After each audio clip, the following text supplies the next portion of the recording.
એક સત્સંગમાં ખૂબ જ સરસ સાંભળ્યું હતું કે આપણે હંમેશા એટલા બધા સવાલો આપણા મનમાં ઉઠતા હોય છે અને તેનો જવાબ ભગવાન આ 3 શબ્દમાં જ હંમેશા આપતા હોય છે. એક છે હા, એટલે આપણે બધા જ કામમાં બધા જ માટે આપણે ભગવાન હા જ પાડે છે, એ કોઈ દિવસ આપણે ના પાડતા જ નથી. બીજું કહે છે કે રાહ જુઓ, અને ત્રીજું છે તારો પણ સમય આવશે.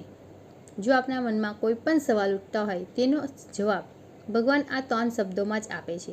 તો એ જવાબ સાચો માનીને આપણે જે ઈચ્છાઓ છે તે પૂરી થશે. ભગવાન આપણે હંમેશા સાથ આપે છે, એમાં આગળ વધીએ.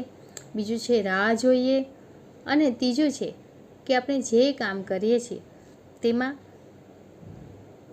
આગળ વધીએ, લગાતાર એ કામ કરતા જઈએ. ફળની ચિંતા કર્યા વગર આપણે લગાતાર કામ કરીએ, રાહ જોઈએ, આપણા ફળ આપણે હંમેશા મળશે. આપણો પણ સમય આવશે એટલે આપણે કામને આપણે ઈમાનદારીપૂર્વક અને નિષ્ઠા સાથે અને લગાતાર કરતા રહીએ. ખરેખર આપણો સમય આવશે. તો આ વાતને ધ્યાનમાં રાખીને આપણે આગળ વધીએ.